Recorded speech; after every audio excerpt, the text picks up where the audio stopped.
the basics of a box shows up. I don't know what this is. I have to stop what I'm doing. I've got to open it. I've got to figure out what it is. I've got to realize that it's not ours. And then I have to contact the distributor to find out how these books are going to get back to them. In the Midwest, you know the best is there waiting. So come and join the conversation. Highs to approve, fan and artist and creator too. This is how the challengers do. What? Keep the conversation moving along. Keep reading comics, keep your local store strong. If it's hard, then it's a job for the challengers. Comics and conversation, y'all. From Challengers Comics and Conversation in Chicago, this is Contest of Challengers, a comics industry business podcast with Patrick Brower. Patrick Brower. Patrick Brower. Patrick Brower. Patrick Brower. Patrick Brower. Patrick Brower and W. Dal Bush. W. Dal Bush. Dal Bush. Del Bush. Dal. Del. W. Dal Bush. Just as a matter of note, I was looking at the recent Penguin Random House monthly statement. Yeah. June is going to be a pisser. Oh, hooray. Yeah. Yeah, like June is something to watch out for. Far and above what we have been Spending in other months? Yeah. Yeah. So that just means a lot of good books coming out in May? Is that what it means that a lot of good books that already came out. Oh, okay. Yeah. That is the future dated section. So books that are coming out in June? I don't understand. That is stuff that'll already have been out.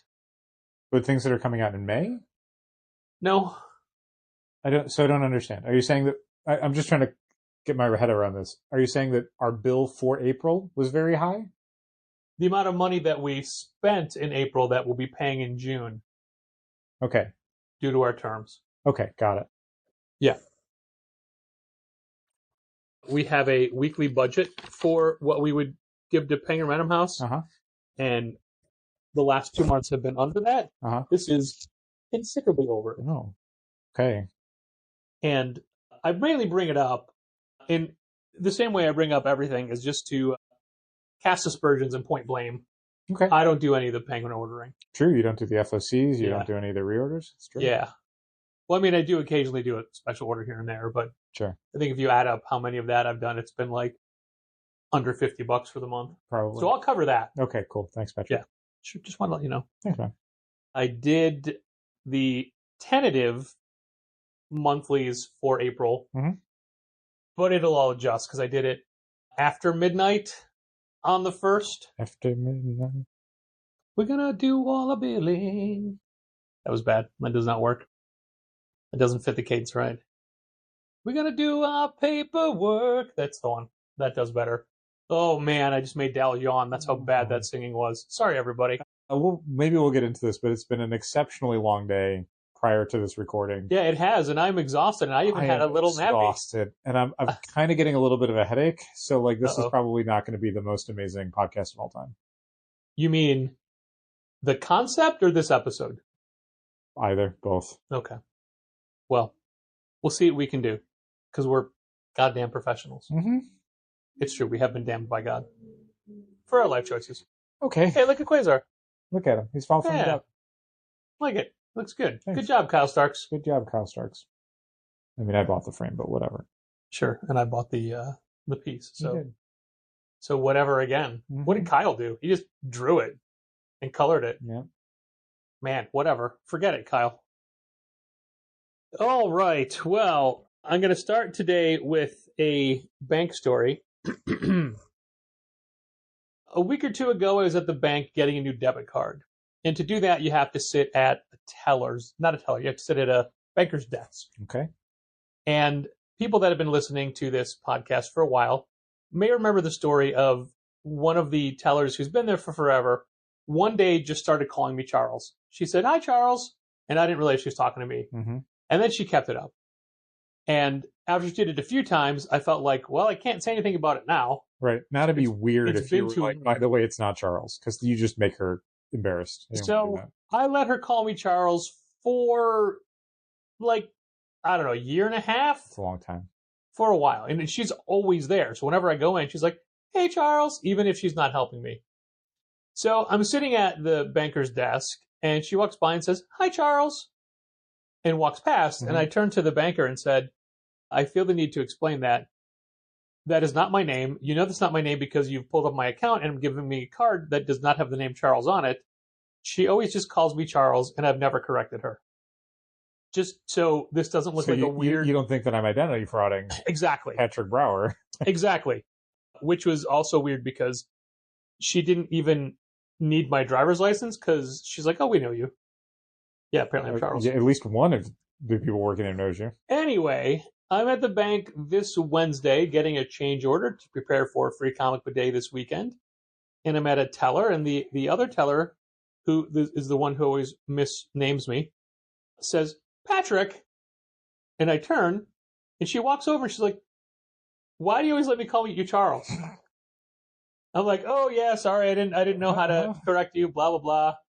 She's like, all right, well, you know, and she got it right this time, and she walks away, and I turned to the actual teller that was helping me, and I said, yeah, I let her call me Charles for like 2 years, which was an exaggeration, but sure. I just, and I think the banker over there ratted me out. He definitely did. I mean, I would do the same thing. Yeah. Like, yeah, that's true. If you were constantly calling a subscriber like Tim when his name was like Eric. Oh, see, I thought you'd go the other way. I thought like if a customer always was referring to you as Dale or something. No, I'd let that slide. But like no, but I'd tell you like, oh yeah, that guy keeps calling you Dale. Right. Like I would rat them out to you. You're saying you'd rat me out to this fictional Tim person? I'm saying I would be what the banker was, where I'd be ringing up Tim, who you've been calling Eric, and I would say, they would tell me like, yeah, he always calls me Eric. I don't know why. And it's like, okay, yeah, I get it. That's funny. And then after he left, I'd go, dude, his name is Eric. Oh yeah, there you go. Yeah, sure. That's him. Sure. And then the next time Eric came in, you'd be like, Eric, why do you always let me call you Tim? No, I would never do that. But I would make it a point to call him Eric repeatedly that first time that I knew his name. I see. Just to make it clear that I understand what it is and we're on the same page. But I would never do why did you let me do that? Really? Because that embarrasses everybody. I mean, you're not calling them out right then. I think if we did it later, it's like, no, I would just gloss over it and be like, oh, hey, Eric, let me get your books. Yeah. Or if he came up, he's like, yeah, books for, and I'd be like, Eric, you don't have to tell me. Just to be like, no, I know. Okay. And then I might say, I don't know why Dal always told me to call you Tim. Mm-hmm. There you go. With the way our subscription system works and how you have dividers with people's names on them, we've never really gotten someone's name consistently wrong, mostly because, you know, it's filled out and it's on their divider, so we get used to it. We might not recognize people immediately, and we definitely will mispronounce names. So if we're mispronouncing your name, please correct us at some point, because sometimes we're just reading this off of a divider or a screen, and we're just like, this is how I would pronounce it. Yeah. I don't know. Yeah. But we would rarely just completely get someone's name wrong, although it did happen at least one time that I can remember, because back before we were using Managed Comics for our subscription management, people had to fill out an actual form. They had to write out their name on a form, and that's how your subscriptions would start. And we had somebody who, multiple people within Challengers were like, that first letter is a B. And then we eventually found out months later, no, that first letter is a D. So we had been calling this person B something instead of D something, and we had to change then all the dividers after we found out. So that happened one time. Which is it, Dal? Is this customer a B or a D? Uh-huh. What is even funnier about that is because of the misnaming with the B, and that their last name starts with a C, I always have a wrestler's name in my head. Sure. And I go to, or a wrestler's former name in my head. That wrestler is now Bishop Dyer. It's terrible. Yeah. It's a terrible name. And it's like Jack Frost. D-Y-R. I was thinking something like Cold Hearted. So I would mistakenly go to that wrestler's last name and be like, oh no, that's not his name. What is his name? I know it's right around here, and then just have to look backwards and be like, oh, that's what it is. There's definitely... Which literally just happened last Saturday. There's definitely folks that have been shopping with us for years and years, up to 17 years, which is the duration that Challengers has been open to date, that we just know their names. You know, we've known them for a long time. But there's definitely folks where our subscription service has grown so large and encompasses so many people that I cannot remember naturally everyone's name, and certainly people that I only interact with, once every few months rather than every single Wednesday or whatever. They don't come in on the same schedules on the same days. So I might only see them 1 out of every 4 times they come in. But watch. So you have to have little mnemonic devices for a bunch of people. Sure, yeah. And yet there's still people who semi-recently, people who've been shopping with us for years that, again, I don't see that often, but they have been shopping with us for years, that they'll come in and I will completely blank on their names. Like I will have to start looking through boxes to see if I can get anything to trigger something that in my brain happens where I'm to me. like, oh yeah, absolutely. It happened just yesterday. I had to ask you, I'm like, hey man, I'm totally blanking. What do we got here? There's a couple where I had to do, sometimes I'll remember like what they're down for, not their names. So I'll, like, if I've got a minute, I'll go over to Manage Comics, pull up the subscription list for one of the titles, and just kind of scroll down and go, what is, oh, that's it. Okay, yeah, that's who it is. If I'm working with somebody else, I'll be like, hey, that's a subscriber. I do not remember their name. Yeah. So it'll be up to them to ask. But it's always the people that you blank on that come right to the counter. I'm like, yeah, I'm here to get my books. Uh-huh. And you never want to say like, hey man, I'm blanking right now. I can't remember. I've come close a few times this year. Yeah. A couple of times where it's like, I should know your name. Like you've come in 100 times. I just can't get there right this second. Here's the thing that we've mentioned this way before in the podcast, but when anybody signs up to our system, I would prefer they use the name they want to be called. Right. Like if their name is Maximilian, your driver's license name. If your name is Maximilian and you want to be called Maximilian, great. Use Maximilian. But if you just want to be called Max, put down Max. Yeah. I'm never sure. Michaels do not need to put down, like if you go by Mike, just put Mike. You don't have to put Michael. Oh, you're calling out all the Mikes. All the Mikes, every single Mike. Not Jersey Mike, he's my friend. He's not. All he does is take money from you. I love it. I'll give it freely. Okay, but you won't get anything in return in that case. No, he's a friend. He'd give me a sandwich. Is that a rule? A friend has to give you a sandwich? If you give them money, yeah. Virtually no one you know is your friend then. Yeah, I'll say that. I've given you sandwiches. I've given you money. But the people that put down middle names, I assume you don't want to be called that. Like people that put down full first, middle, last names. If your name is John Thomas Kennedy, do we call you John Thomas? Or just John? Probably not. Or JT? I mean... You do not have to put your God-given name that's on your passport. Yeah, just the put Rainmaker down... Kazuchika Okada. You can just put Kazuchika Okada, it's fine. You cannot. You have to. If Kazuchika Okada wants to open a membership with Challengers, I will absolutely make that happen. So let me ask you this. Mm-hmm. If Matt and Nick Jackson had dividers with us, because they've been shopping with us for years, and they're on the wall, they've signed the wall, they've been in the store multiple times. It's true. But now our Matthew and Nicholas Jackson, would you remake the dividers? If they asked for it, although that'd be really weird, because I don't think most people have an awareness of how their books are sorted. Sure. It's not like they go through the boxes. If they went through the boxes, they'd probably be like, hey, can we make this Matthew and Nicholas? I would do it. But I think but no one's ever asked about that. For the edification of the other people that work with us, it's better that we change it so it's not. Yeah, again, if somebody expressed a preference, I wouldn't do it right that second, but it would get done. Sure. It's not hard to do. There was a subscriber now who's just down for like Saga trades or maybe one or two other things. I'm not sure. So comes in very infrequently. I think it's just Saga trades. And I believe she's had 3 different names in the system. Yeah. And when she walked in, I'm like, what is the current? What are we on there? Yeah. Yeah, from... It can be hard to keep track. Yeah, that's fine.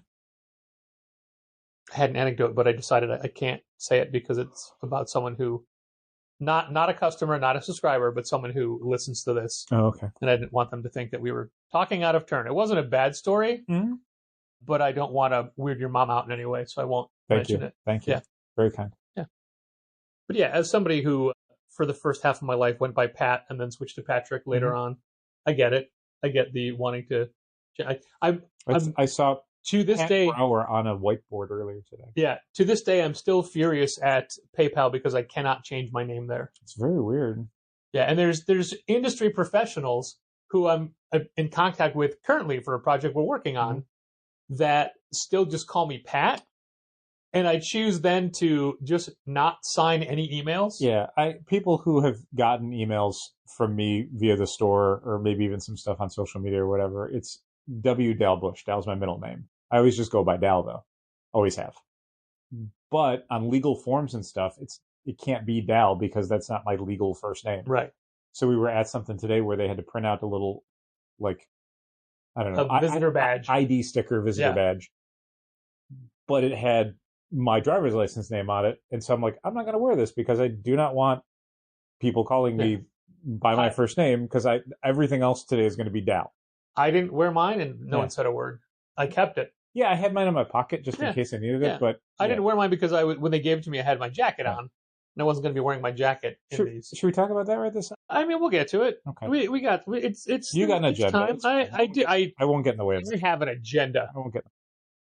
I have now a story that Story time. happened a week or two ago. We just haven't gotten to it yet. Oh, okay.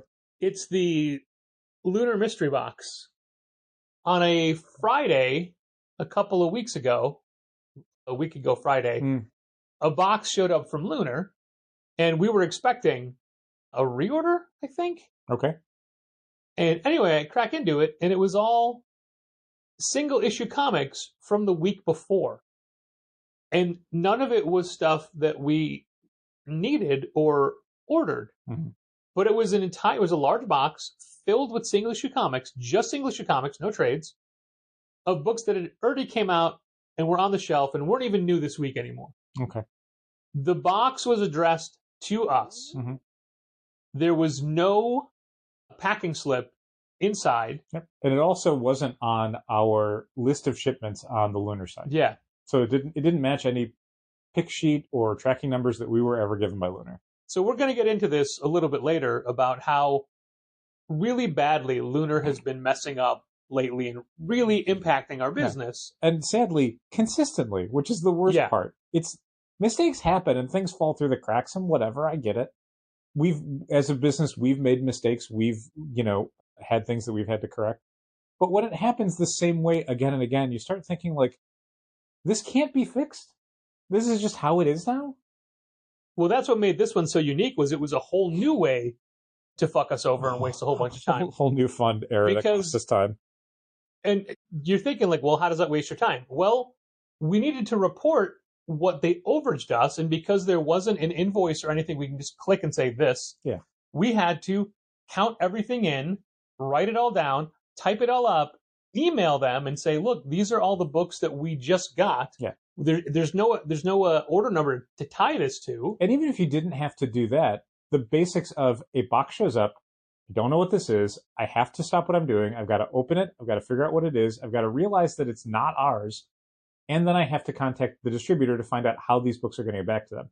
That's above and beyond actually having to inventory what's in the box, which is a whole separate thing. So even the barest minimum of just letting the distributor know that an error has been made means you have to stop what you're doing and address it. Yeah. And I mean, it was probably an hour out of my day. Yeah. And Gina's day as well, because she was part of this. Mm-hmm. And after I contacted them and then said, hey, this box showed up, they said, we don't have any record of a UPS package with that tracking number leaving our warehouse whatsoever. Amazing. They're like, we'll send you a call tag, but we don't know how much it weighs. And I said, oh, it's 54 pounds. It says so on the label. Here's a photo of the label of the box. Mm-hmm. And then one of the most aggravating things of all of their mistakes that we have to correct is regardless of how the product gets to us, whether it be FedEx or UPS, mm-hmm. they always send FedEx call tags. Now, we get UPS deliveries almost every day, and it's super easy to slap a label on a box and give it to the driver and take back. FedEx, we only get Lunar from, and that's only half the time. Right. So there's been times we've had to drag a package over to a FedEx drop-off, like to a FedEx office, mm-hmm. to send it back to them when it's their mistake. And that's even more time out for us. And it's time after hours that it needs to get done. Yeah. So not only do you have a full day, but now you have to do this thing afterwards. It is a pain. And it's such a pain because there's always just we're sorry for the inconvenience. Mm-hmm. And in that exchange, I even said, I'm like, hey, you guys used to be our favorite distributor to deal with because it's been effortless and easy. There's been no mistakes. Now it's mistakes week after week after week, and it doesn't look like it's getting better. Right. And at no point did they address that. They just had said the generic, we're sorry for the inconvenience. Yep. And I believe it. I believe they are. I don't think any distributor, like, I don't want to make this a thing of like, you know, they hate us and they, you know, they're bad at their jobs. And it's like, no, I think these are mistakes, and I'm sure that they're as frustrating to them as they are to us. If we were constantly making mistakes and having to hear about it from our customers, we would start to be frustrated by it. We would understand where they're coming from. But I mean, all the mistakes they made so far, we didn't complain. We just said, this is what happened. Can you fix it? But what I was going to say was just, there would be a point though where you'd have to start saying, here's how we're going to fix it, or here's what the cause of the problem is. Like, we don't even get that. We just get, we're sorry this happened. And it's like, no, I get that you're sorry it happened. Why did it happen? And more importantly, how is it going to stop happening? More frustratingly, because it's Lunar, we don't have a sales rep or a customer service rep. You just have to... Service at is the email address you send to. There's no phone number. And whoever you deal with, you deal with. Right.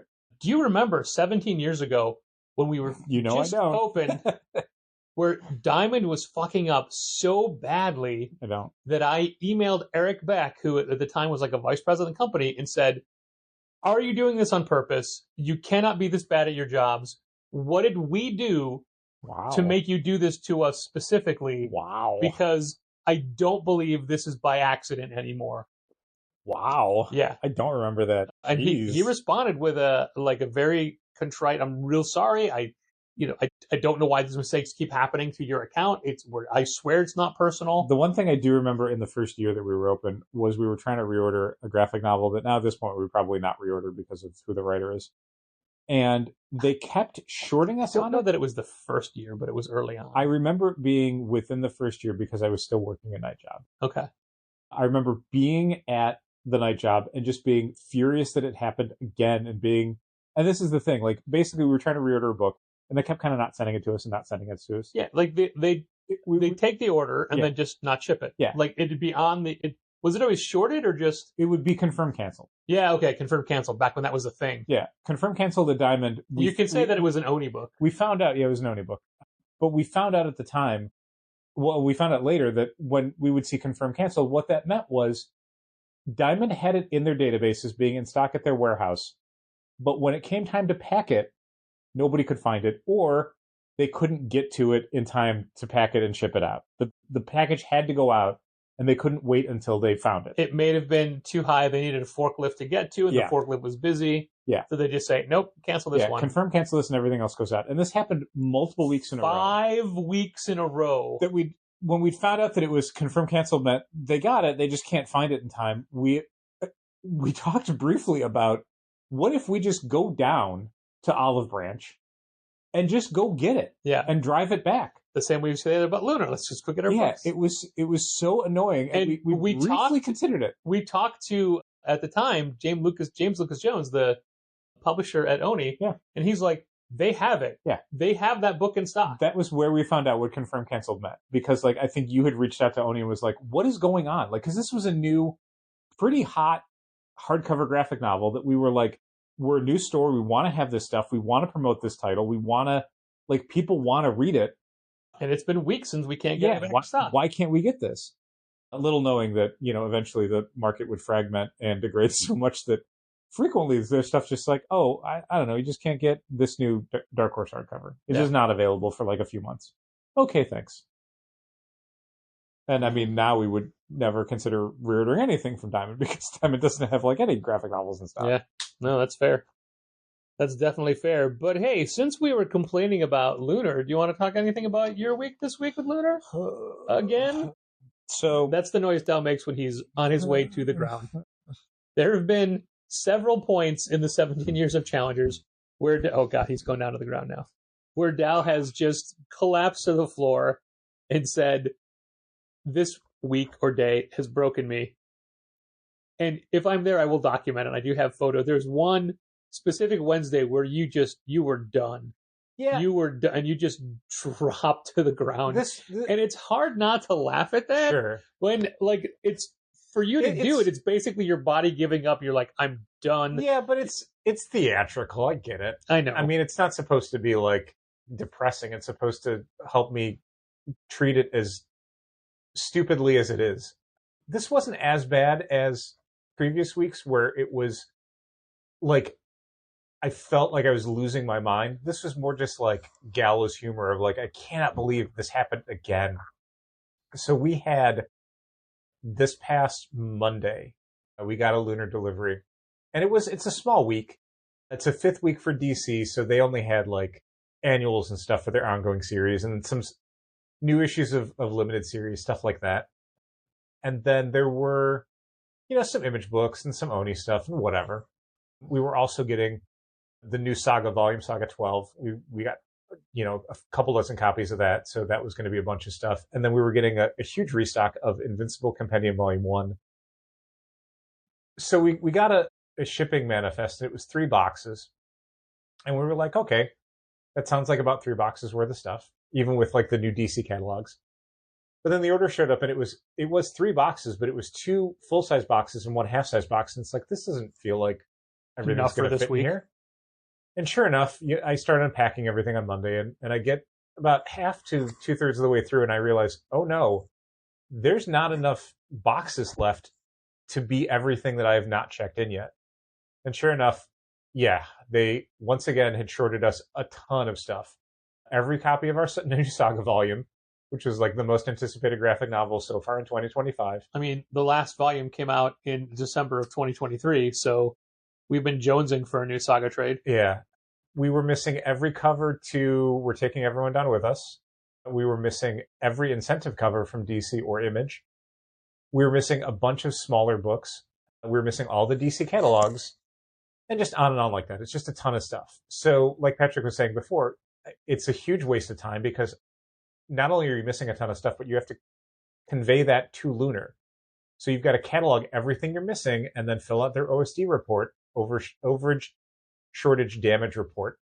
And basically any discrepancy, you use their OSD tool to report it. And then you've got to email service to say, hi, for like the 3rd time this year, you have not shipped us boxes worth of stuff. We've reported the shortages. Please, can you expedite the replacements? Because we cannot wait, 7 to 10 days for these to show up, which is what you would normally have if you're reporting a shortage or damage. And, we got, within a couple hours, we got we're sorry this happened. We see all the shortages. We're sending this to the warehouse right now. But because it's Monday, that means that they don't pack it up until Monday night, which means they don't slap a label on it until Tuesday, which means it doesn't go out until Tuesday night, which means you don't get it until Wednesday afternoon, which, like we mentioned on previous episodes, is a problem of stuff showing up on Mondays and Tuesdays is not sufficient anymore, especially when you have to constantly deal with these shortages. If the boxes had showed up on Friday and we'd said, hey, we're missing 2 boxes, which it was 2 boxes, and they said, okay, we'll do that, and it took them a night to pack it, and then a day to label it, and another day to show up, we'd get them Tuesday. None of our customers would ever know. It's fine. It sucks, but it would be fine. But instead, it's like, now we have to convey to all of our customers, hey, all the stuff got shorted. All of our Mark Spears Monsters covers got shorted. And it just sucks. And having to shoot a video where I once again had to explain to people, once again, Lunar has shorted us multiple boxes, and they're probably coming in Wednesday, but we haven't gotten tracking info yet, so we don't know for sure. It just sucks. It sucks to have to say that again and again, and to be in this position of like, I don't know why it's happening. I don't know why it keeps happening. I don't know why it has to keep happening. And it's just like, I've said before that the worst part of this job is the amount of time we have to spend apologizing for things that aren't our fault. And this is just like Exhibit A of that. Exhibit A over and over and over. Yeah. And like most of our customers don't care. Like it's only going to slightly impact our business. Most of the stuff came in late Wednesday. Most of it was not things. It wasn't like absolute Batman cover A again, where, dozens of people are like, wait, where is this? I was expecting it today. It's mostly stuff that people could wait a day or a week for. And, in time, no one's going to notice. But just having to have that conversation again and having to do all that work again and just feeling like this is probably not the final time I'll have to do that this year. I will almost definitely like every lunar delivery now feels like Russian roulette. I don't know if this is going to be the week where once again we're just missing a ton of product and the background fear of what if they can't replace it all? Especially when you were checking in that replacement box and you saw on the packing slip that all of the A covers to "We're Taking Everyone Down with Us" #2, it was crossed off. It's crossed off on the pick sheet. But then they were there. But they were there. So Yeah. that was like a nice surprise. And it was, as you were putting this stuff out, somebody was buying their books and they had "You'll Do Bad Things" #2. So I said, hey, were you also reading "We're Taking Everyone Down with Us"? And they said, yeah, the other one. I'm like, yeah, the writer from What's Furthest Place From Here, who's the artist of that, is doing "You'll Do Bad Things." He's, yeah, I was reading that one. I'm like, well, we were actually shorted all of our copies of #2, but they just came in now. And I believe Dow's putting them on the shelf right now if you want to run them back there. I was. And they grabbed it. And they also grabbed the Lost Fantasy #1 cover B that we had just gotten in. And because you pitched him on the book back there. That's what he said. He said, you said it was really good. I did, yeah. Did he pick it up and you're like, hey, by the way? I think he was interested in it. And I'm like, yeah, I did read it. It's really good. And it's, it's a high fantasy version of Something's Killing the Children, which that book is already going back to press, which is great. Yeah. Glad to hear it. We had a lot of people picking it up. They were interested in it on Wednesday, which was very cool. But it also is that weird cloud around the silver lining of like, oh, I thought we were going to have these for a while. We thought we were ordering a ton of copies. Yeah. We did not order But also, copies. it's a book that months ago I started raving about. Mm-hmm. And then when you came on board as well, we're Mm-hmm. into it as well. But it wasn't like people signed up in advance. Yeah. So I had seen it in the catalog and thought, oh, this is a good creative team. And I was going to call it out. And you were like, I don't know. I remember you seeing it and you were like, the covers, blah, blah, blah. I read the first. Yeah. Then we got a PDF and we read it. I read the first 4. And I know we talked about it on the podcast before the FOC because we knew that it would be a thing that people would not necessarily have on their radar. Yeah. We talked about it months ago and then we talked about it again once you read it. Right. And that's how that usually works is you can do all the kind of press and publicity. You can put it in emails. You can put it on a podcast. But for the majority of customers, they're not going to make their decision until they see it, until it's in hand, even if they don't read it. Which is weird because a physical object is the thing where they're like, do I want to get this? Yes, I do. I still don't think that the A cover is the cover that will sell you on the book. I mean, the B cover, the Final Fantasy cover, was the one that got a lot of attention early on. Which would, of course, when I first saw that, I thought it was the back of a book and it was an ad for something. Because to me, it looked like a video game. I didn't get that. It was the cover to Final Fantasy VII. Yeah. It's just a riff on that design. Like that, in a comic shop, my eyes wouldn't even pick up on that. But I think for younger people who had a fondness for the PlayStation version of that game or had come to it recently from Final Fantasy VII Remake, it definitely is like very clear iconography. Like it definitely has a nostalgia to it. I just like that specific interaction because it was me assuming he would be reading both of those, but saying, hey, the book is out if you want to go back there. And then, so me tipping in that one and then you tipping in Lost Fantasy. Yes. Yeah, both of those books that were on the guy's radar already, or at least something he picked up. It wasn't a cold, hard sell from us. No. But it was just a nice illustration of the dynamic of how we do what we do. Sure. So we'll see how lunar shortages affect us next week. I just got the don't say that. Well, they should be in Monday. Oh, is that right? I got the tracking for 4 boxes today. Okay. So I assume we're not getting them tomorrow. I would assume not. I mean, Monday would be great. Oh man, 4 boxes. I hope that's enough boxes for everything that's coming out next week, which is a lot of stuff. It is a large week, May 7th. A lot of books, man. A lot of books. It would have been nice for some of these books to be out for the week of Free Comic Book Day, but what can you do? It was bad timing on DC's part, I think, to have a 5th week right before Free Comic Book Day. Yeah. Probably would not have done that. Yeah, just to move some things around. Yeah, or you could have one first issue. Do you know what I mean? Yeah. Like, I'm sure there's a DC first issue coming out for May 7th. Bump that up a week. Who cares? It's fine. There's plenty of other #1 issues. And I don't know that the industry really looks at, like, you have to have huge new launches the week of Free Comic Book Day. I remember that used to be the thing. Like, I remember one year, the Matt Fraction Iron Man launched the week of Free Comic Book Day. Yeah. And that was like a big deal book. I think it was probably like Jesus, I mean, what was it? 08, probably. 08, 09, something in there? I don't even remember. It must have been. It boggles my mind to think that Fraction did his entire Iron Man run in the lifespan of Challengers. Yeah, plus like 12 years. Yeah. Yeah. I have a hard time remembering what part of my history things coincide with. Sure. I do know that was the very first free comic book day that we did. Was that Six Gun? Was 2008? I don't remember. I couldn't say. Probably. When you look over at Dal's wall of framed comics in the podcastatorium, I have the only one framed comic I have hanging up is the Free Comic Day Six Gun. Nice.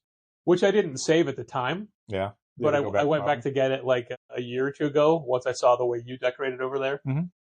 And I was able to get it for like $3. That's nice. Yeah. Which is still, it climbed in value by $3. For sure.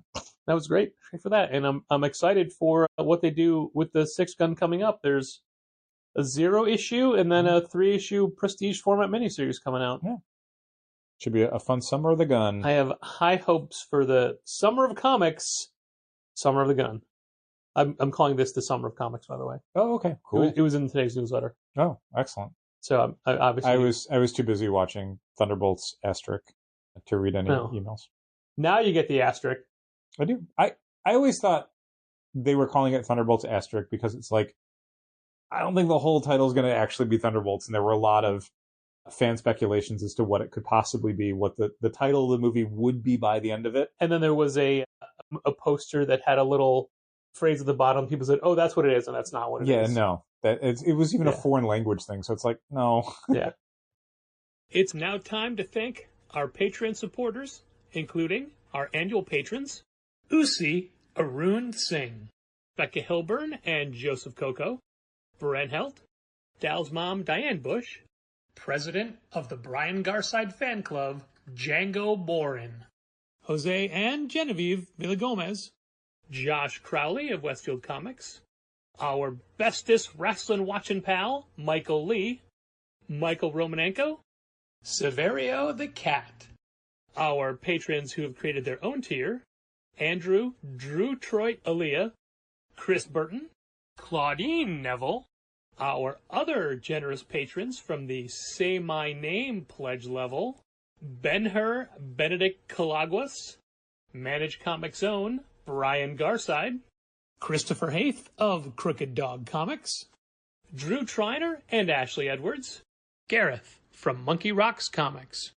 my brother George Brower, Heidi D, Holly Aitchison, Jacob Sorelli of Kamikaze, Josh Trigg, Mark Hammond of Oh Yeah Comics, Margie, Keith, Logan, and Malcolm Springham, Matt Armstrong, Mitchell Davies of All-Star Comics in Melbourne, Australia, Morgan Kaiju Perry, Nicholas Fenner, my longtime pal Robert Burns, Ron Payne, Sean Bowers, Tad Eggleston and Johnny Williams, Thomas Nagovin of Century Guild, Walt Grogan, Walt's Comic Shop from Berlin, Germany. And if you want to hear your name thanked on this very podcast once a month, head over to patreon.com/challengers and pledge at the $5 Say My Name level. And a big thank you to all our other patrons at the various other pledge levels. We alluded earlier in this podcast to this weekend being Free Comic Book Day. Once you are getting to hear this, it'll already have happened, although depending on, this will go up and we'll still be in the midst of our Chillin' Like a Villain art opening. And can I just say that this has added so much extra work for me this last week. Yeah. And I always forget that when you're dealing with a group of artists, there's always going to be a lot of people that don't do what you expect them to do. I didn't want to say follow the rules, but follow the rule. Like, there's a lot of artists that are not doing what we thought they would be doing based off of what we asked them to do for the show. And the pieces aren't in yet. And I had said, not jokingly at any point, that I think about half of the pieces for the show are going to show up right before the show. I wonder if some people are just going to bring them. And or during. Yeah, I think basically artists are going to show up to the opening and be like, here's my piece. It's like, that's not helpful. Even people that turned the art in didn't give us images. Or, I had to take a bunch of photos and send them off to the Seventh Corner so they can start promoting them on their social medias. The Seventh Corner usually does like a pre-sale. We're not doing that this time. There's just no time for that. Sure. It's not, I want people to be able to come to the show and buy it. Obviously, I want the work to sell. I want the artists to make money for this. That's why we're doing it. But also, we don't have the time. We have an hour to tear down and set up. And not having the pieces or the titles or the prices means that I don't have time to make signs for these things. I mean, we can put the art up as soon as we get it, but some people mailed the art in to make sure we get it in time. Great. That's super helpful. And we do have not quite half the pieces. Again, but I'm pretty half sure of them are going to get Saturday night. I'm pretty sure the deadline that Seventh Corner gave people was today. Yeah. I don't expect you're going to have a lot of people who followed that. And one of the things that's funny is I got an email from Molly that said, this person called and said they can't make it to drop off their art. They'll have to do it tomorrow. And whatever name she put down is not somebody who is... Who is this person? Yeah. Who is this person? I don't know. Yeah. So that'll be exciting when it comes in tomorrow. Yep. But one of the aspects of this year's Free Comic Book Day, which was different, but unfortunately didn't work out the way we had planned it, was that a bunch of stores got together to do a comic shop crawl for Free Comic Book Day. Comic shop crawl is always a fun idea. It's something that we did back in 2010. Yep, with Chicago Comics, I think, right? Yeah, Chicago Comics and First Aid and Third Coast. Yeah. We did it in the fall, and it was just going to the 4 stores. This was before there was a First Aid Little Italy. Right. Little Italy. And then we had a big blow-off party at a VFW hall in our neighborhood. That was pretty fun. Yeah, and it was a good time because everybody pitched in, everybody did their share. Sure. And like we had a couple of advanced meetings, so that kind of stuff is fun. Yeah. And I think Graham Crackers always has like a passport thing if you go to all their stores. They've done that a few times. Yeah. Yeah. So some stores are getting together to do a comic shop crawl specifically for Free Comic Book Day and asked if we wanted to participate, and we said yes. Yeah. And I think you, Patrick, had even gone over some of what you'd done in the past. Yeah, I sent them all the information I had from.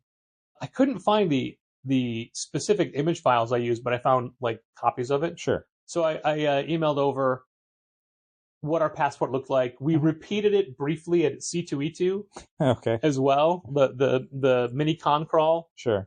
And all the press that we had for it. I sent that, any of the article links that I still had. Cool. I sent that over to things that were still active. And then they set up a Zoom call to go over it.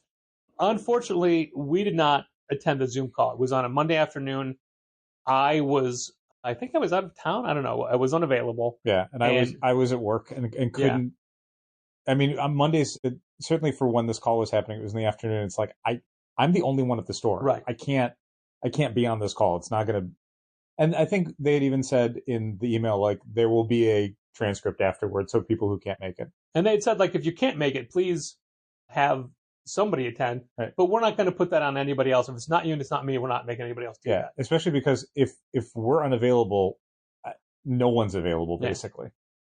And yeah, I thought there's going to be a transcript.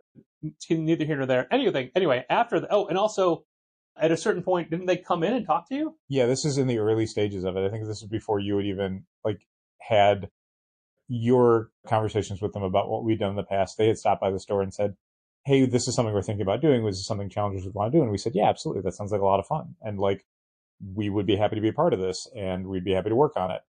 But this was just the most exploratory, we want to see if stores want to participate before we start actually pressing forward on this. Yes, none of that was carved in stone. And I'd been very, I thought, affirmative and supportive about it. So anyway, after the Zoom call, we never heard from them again. And which happens sometimes. Yeah, of course. And we figured it might have just been well, we didn't make the call. Maybe they thought we weren't interested. I mean, I just assumed it just wasn't happening because sometimes you have an idea and it can't really get out of that. Excuse me. It can't get out of that planning stage. things don't line up right, or just it doesn't kind of graduate into an actual plan. So it's just like, okay, well, it didn't happen. That's fine. But then, and none of this is like, look, we get it. Things happen. But a former employee of ours was in on local bookshop day. Independent bookstore day. Yeah, that's the one. And asked if we could stamp their passport. And I said, oh, no, we're not part of that. We're never a part of the independent bookstore day. And she said, why not? And I said, well, nobody ever asked us. Yes. I mean, we do consider ourselves an independent bookshop, but we've never cultivated the idea of being a major proponent of independent bookstore day, mainly because Free Comic Book Day is right there. Right. And we're like, we're not going to double dip. We'll take the one. It's fine. And then I mentioned, like, yeah, there's even a comic book crawl that we're not part of as well. They took it upon themselves to contact the people that were organizing the crawl and saying, oh, Challengers is really sad they weren't part of it. Yeah, and I mean, to double back a bit, again, we thought this wasn't happening, and then we started to get the press and publicity about it from other places. And it was yeah. It was like, oh, this is happening. We're just not a part of it. Yeah. Okay. Good to know. And then they got back to me with, they said that somehow your email must have just got dropped off the list. Emails are scary. You can here's the number. You can text them and talk all about it, and they'll add you to everything. And this is within a week of Free Comic Book Day. Yeah, I'm not putting that on somebody at the last minute. And I said to you, I'm like, it's ridiculous. Look, I am not going to make somebody have to do all of this extra work. Nope. Like we're not in it. We're not in it. It's fine.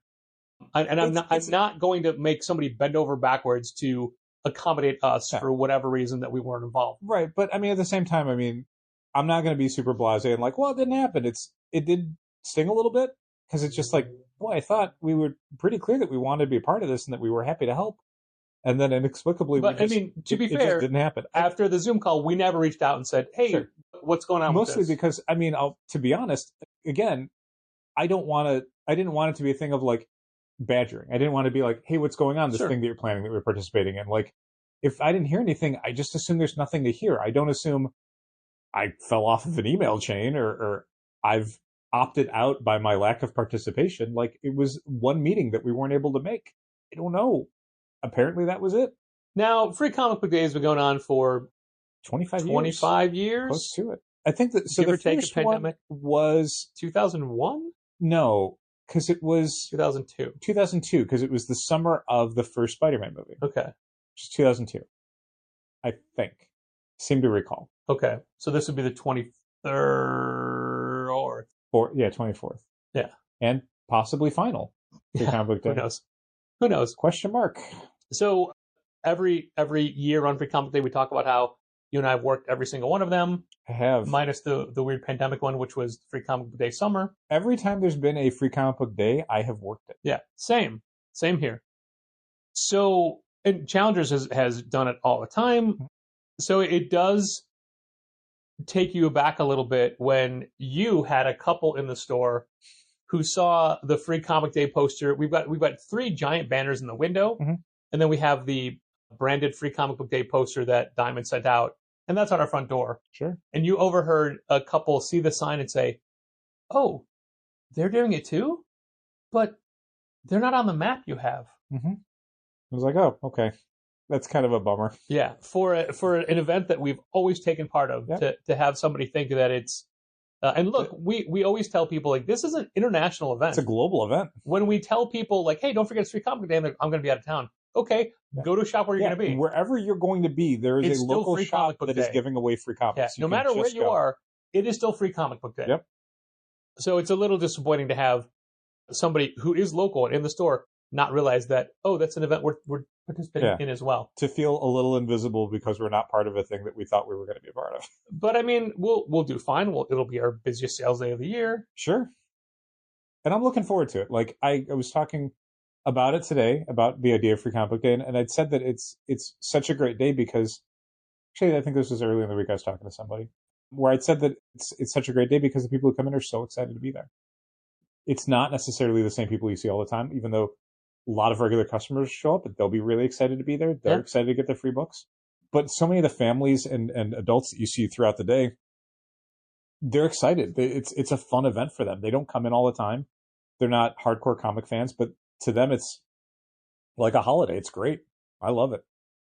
Getting to interact with those folks at the counter is pretty fun. Just going to be a super extra long day because of the art show. It is. Although I definitely feel like I'm ready to go down a gear once the art show starts. Like, Yeah, it's not going to be a lot of the like, on your feet and doing a lot of like stuff that we're going to be doing for the first 6 hours. The 6 to 10 part is more of an after party, so it's like some sitting down. Yeah, but not for me because somebody's got to be in there guarding the artwork, you know? Seventh corner. So we'll see. But I mean, And I don't know about guarding. I don't know about guarding. Yeah, man. I mean, but come on, dude. Look. This isn't the Art Institute. we can't risk, like, I just mean from like damage or anything, Sure, but or still, things are framed. beer spilt on it or what have you. I don't think you need to worry about it like that. Well, I always do, which is why we're prepared. Okay, Remember how much insurance we used to have to take out when we had the actual gallery? I remember. Yeah, we recently went through the process of changing our insurance agent, and it is something that was necessary, but something that is just soul-crushing.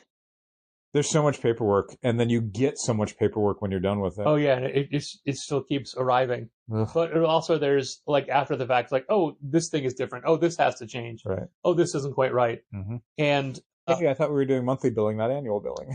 yeah, hey, why did you? We talked about this. Why did you hit us for the full year rate up front? Hey. I understand it's cheaper. We did not have this money available. That's 12 times what we thought we were paying this month. Uh-huh. Little things like that. Mm-hmm. And the agent that we're working with is real personable, wants to make sure I understand every part of it.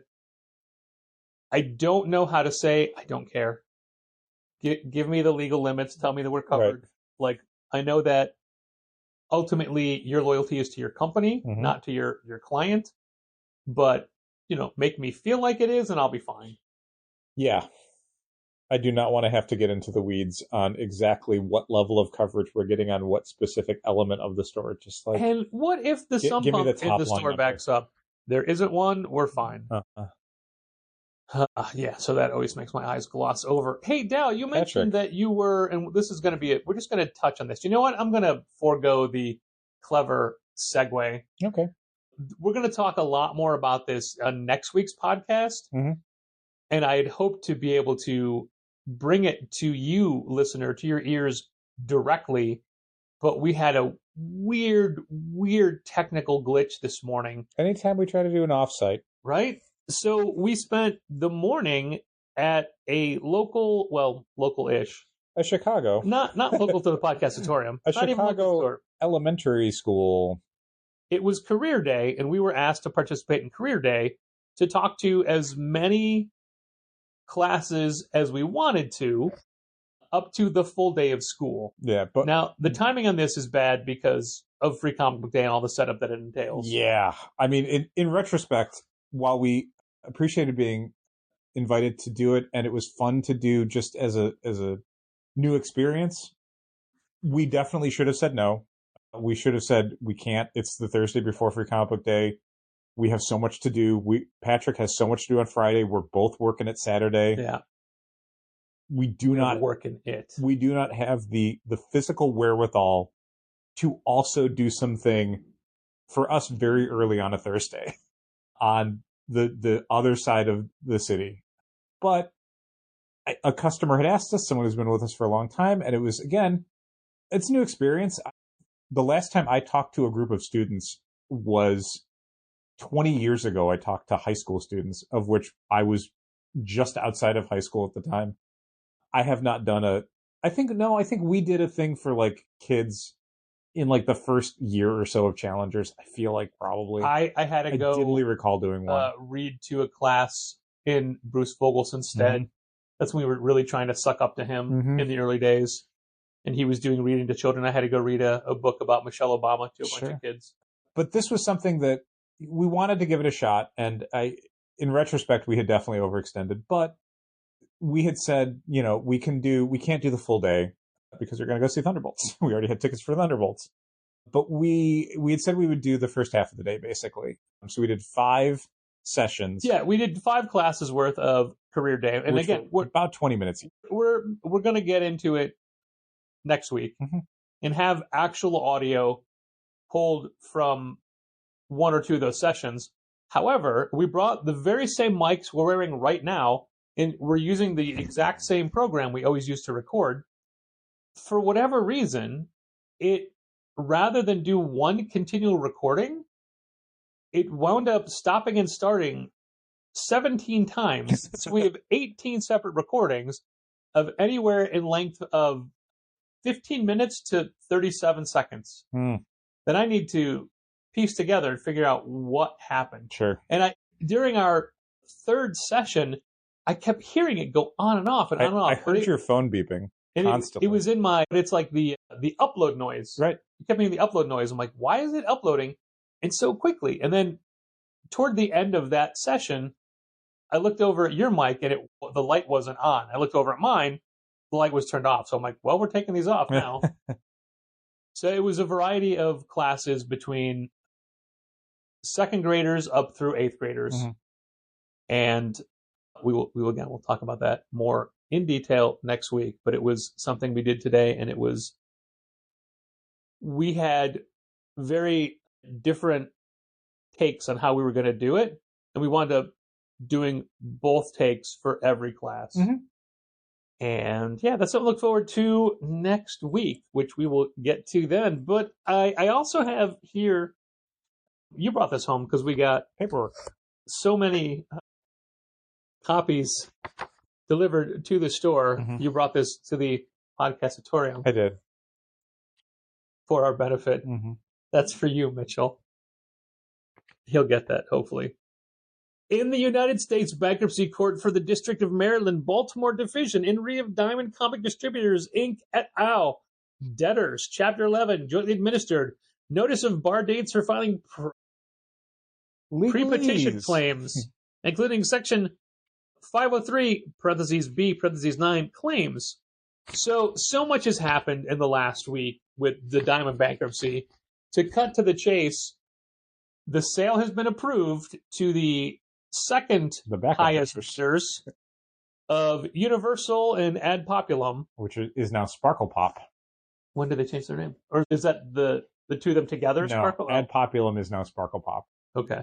And it was like around when they were buying it, I guess. Okay. I don't know. I guess Ad Populum does sound like it's a memorial service. I guess.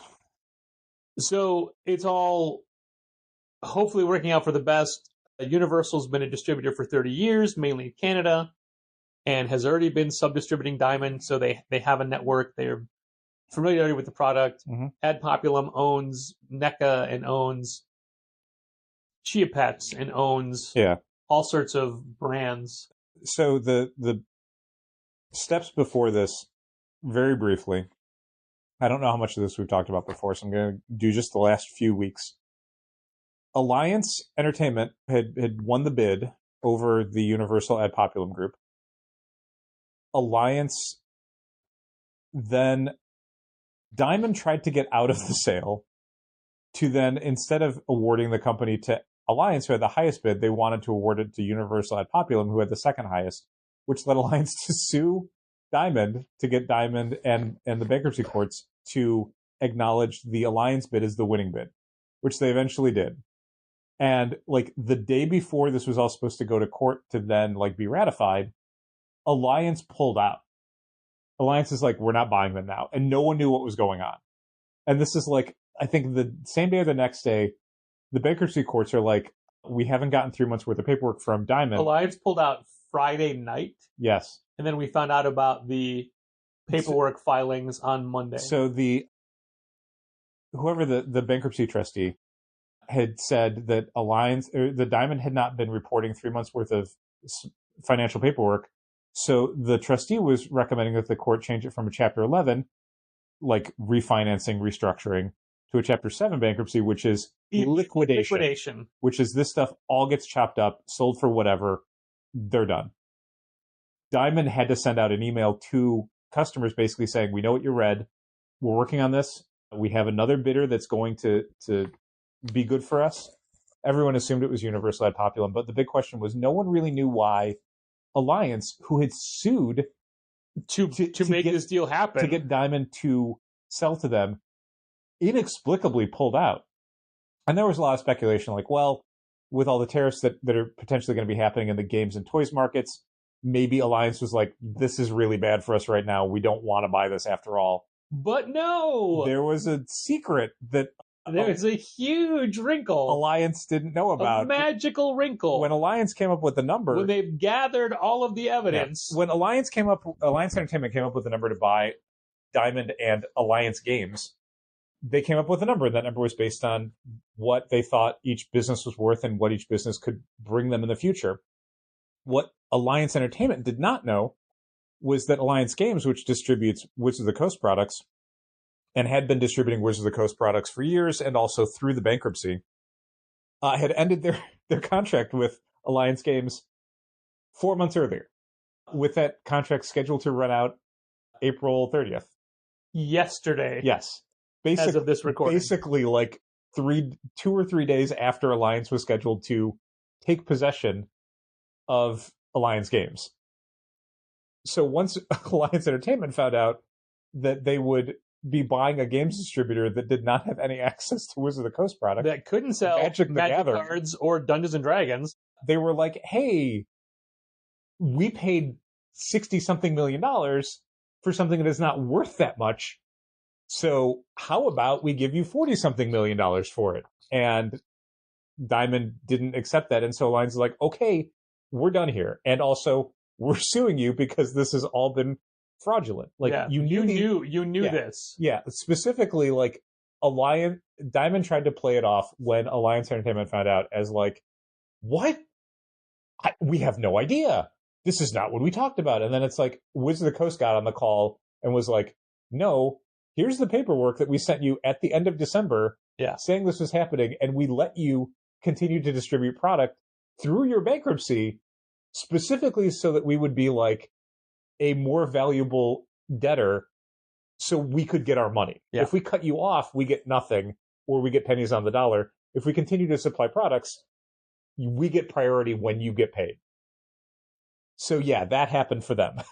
I fully believe that the new owners, had they been Alliance Entertainment, could have negotiated a deal with Wizards of the Coast to carry them again once everything had gone through, but they shouldn't have to. So here's the thing. And also the value of what they were buying was based off of that relationship already being there. According to Alliance, and this is the thing that multiple people kind of can't figure out.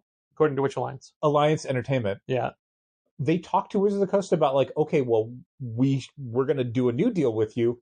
Wizards of the Coast was like, no. Wow. One of the things that Wizards of the Coast brought up as to why they had moved to stop selling product through Alliance Games, so confusing. Yeah. You say Diamond when you mean Alliance Games. Is that, so through Diamond, was that while Magic cards were blowing up all throughout the industry, sales through Alliance Games had dropped 8% over the last 3 years. Huh. Which is like, a drop is bad, but a drop when everyone else is going up by double digits is like, maybe we stop selling through Alliance Games. Yeah, that makes sense. So I guess, regardless of the bankruptcy, Wizards of the Coast is like, no, we were removing them for different reasons. But we let them keep doing it because they also owed us a bunch of money. But wait, we wanted to get our money. Since Alliance Games is separate from Diamond Comics, because as somebody who's had a Diamond Comics account for 17 years, and once Diamond bought Alliance, we assumed like, oh, we get an Alliance account as well. Nope. No, they were run as completely separate entities. There's a little link on the help page saying, do you want an Alliance account? And you'd have to, it's all separate, and you don't order through Diamond, you order through Alliance Games.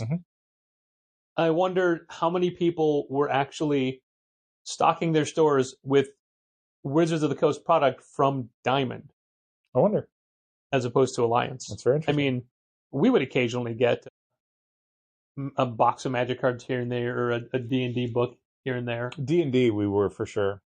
Magic less often. Yeah, very rarely, but we do it. And like, sure, oh, let's just get one of these. Because like, I think every once in a while I'd be like, let's see who gets these first. Right, sure. Or how close Diamond gets it to release date. Sure. That kind of thing. Yeah. I actually think I did that recently as well. Uh-oh. Because there's a point where Diamond was taking orders for product knowing they would not be able to fill them. Yeah, and that was the thing that was a little extra frustrating.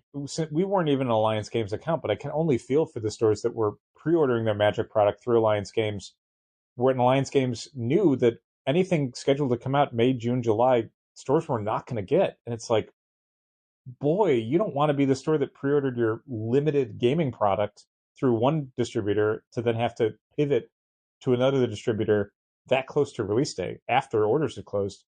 Good luck. I will say that this would be a much more successful Free Comic Book Day for us business-wise if we had Pokemon and a good Magic selection. The Pokemon cards. We do not have any Pokemon. Thank you. You're just welcome. said that to me. I did that. And our Magic selection is real sparse. Yeah. We're having difficulties from getting it properly from our main distributor. Yeah, we're working on another distributor, but they basically told us it's going to take a while before they can approve us. Yeah, but because they're just backed up on new accounts. But it's a month past when they said they'd be able to do it. Well, like a lot of things, we're putting off a lot of the hard work that we have to do until after Free Comic Book Day because there's no time. Or desire or energy. Yeah. And even once Free Comic Book Day is over and the art show is over and we're at our respective homes and our respective beds, there's still so much tear down and things that'll have to happen because those racks are just going to get pushed out of the way. And I mean, I got to work the next day. Yeah. That's the thing that, I mean, for every Free Comic Book Day for Challengers, I work that Sunday. Yeah. And that Monday. But and that Tuesday. Specifically, and that Wednesday. What I mean is it's the beginning of my week. The art won't be hung into its temporary home for a couple of days. Mm-hmm. The racks that I had to build and everything, those will get slowly broken down. But the store will look normal, but everything else is like, we'll still have a week or two of work to make it all go away. Hooray. All for the love of comics. Thanks for listening. And keep reading comics. This has been Contest of Challengers. Thanks for listening. Keep reading comics. Challengers is located at 1845 Northwestern Avenue in the Bucktown neighborhood of Chicago. 773-278-0155. Keep up to date with new releases and events at challengerscomics.com. And help fund this podcast at patreon.com/challengers.